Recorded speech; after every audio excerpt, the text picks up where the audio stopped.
Next is eubacteria. Eubacteria are actually the true bacteria. They are of different types. They can be studied on various parameters. So first we'll take up cell morphology. So based on the shape, bacteria may be of different types. Cocci, bacilli, vibrio, spirillum, spirochetes. These are certain terms you must know. Like bacillus means rod shaped bacteria. Coccus means spherical. Vibrio, comma shaped. Spirillum, spiral shaped.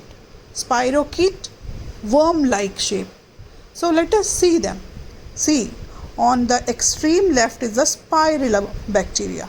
Second is bacilli, rod shape.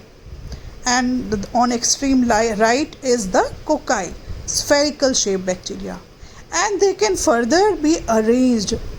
The bacteria, spherical bacteria may be just one, or they may be two together, or they may be present in the form of a branch, or they may be present in the form of a bunch. So all these bacteria, they show lot of variations with respect to their shapes. You can see here with the diagram, coccus round shape, then bacillus rod shape, streptococci chain shaped, diplococci present in pairs, and spirochete spiral. Now you can see so many different shapes of bacteria, and along with the shape they have some thread like structures present on them which helps them in the movement, and that structure is called as flagella. So flagella is also one of the characteristic feature of a bacteria.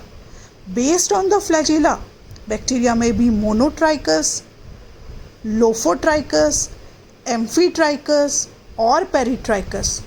So as the term suggests, mono means single polar flagellum is there. Lopho means they are present a bunch at only one end. Amphitrichous means two flagella on both the sides. And peritrichous means many flagella which are present throughout the body of the bacteria.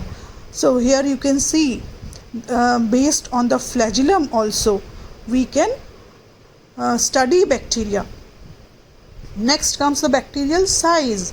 Bacterial size generally ranges between 0.2 to 0.2 to 5 micrometer, and smallest bacterium is Mycoplasma.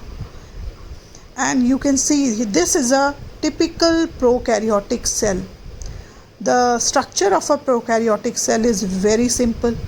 You can see in the center there is a thread like structure called as nucleoid, and you can see here also it has a specific structure where it has got a nucleoid which is made up of chromosomal DNA. Then there are foldings called as mesosomes. Then it has got ribosomes, it has got cell membrane and cell wall.